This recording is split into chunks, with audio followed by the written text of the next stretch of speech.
Which of these two cards is better? A battle head-to-head between the Warren Soultrader and the Pitiless Plunderer. On the surface, they're very similar. Both of them involve creatures dying that you control and getting a treasure in return. Here are the key differences. One, starting off with Pitiless Plunderer.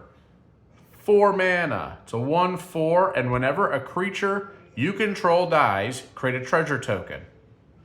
Here's the Soultrader. The Soultrader is you may pay a life and sack a creature to create a treasure token. You'll note that the Soultrader is 3 mana to cast instead of 4. That's a big difference. But also, the Soultrader requires me to pay a life every time I want to get that treasure token. So is it worth it? We're not going to get into a whole debate over how valuable life is. That's a whole different conversation. But what we will want to talk about is there is that cost that does have to be factored in of you have to be able to pay the life to sack a creature. So if you have 2 or 3 life, it costs a whole lot more than you think. But typically that's not the case when you're trying to derive value from this. The treasure outcome is rather similar, but there are quite a few interactions that make them quite different. First, let's discuss combat. If I'm defending and somebody's attacking me with a lifelinker, I would rather have the Warren Soultrader because I can block that creature, sacrifice my blocker, and then they didn't do damage to anything, and they didn't gain any life.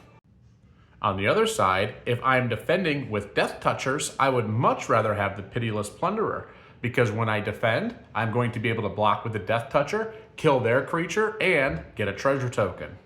The primary difference is in the functionality of a card. There's a general rule of thumb that a card dependent on another card or another condition to be successful is not as good.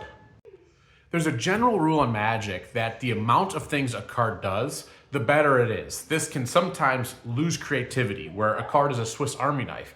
But if a card only does a single thing, and that thing is contingent on another thing happening, and even the thing that it's contingent upon might be contingent on another thing happening, it starts to lose value. Let's take, for instance, the Pitiless Plunderer. The Pitiless Plunderer requires me to have, typically, another creature to sacrifice or die, which requires me to have something typically to sacrifice it. Versus the Warren Soultrader itself is both the sack engine and the generator of the treasures. So right there, you skip an entire step in the process of getting those treasure tokens. That doesn't mean the Plunderer is bad. The Plunderer certainly can be good if you're just using it to defend and get some treasure tokens, but the Soultrader will be more consistent. But then again, the Warren Soultrader is triple the price. So is it that much more worth it? Yes, it is.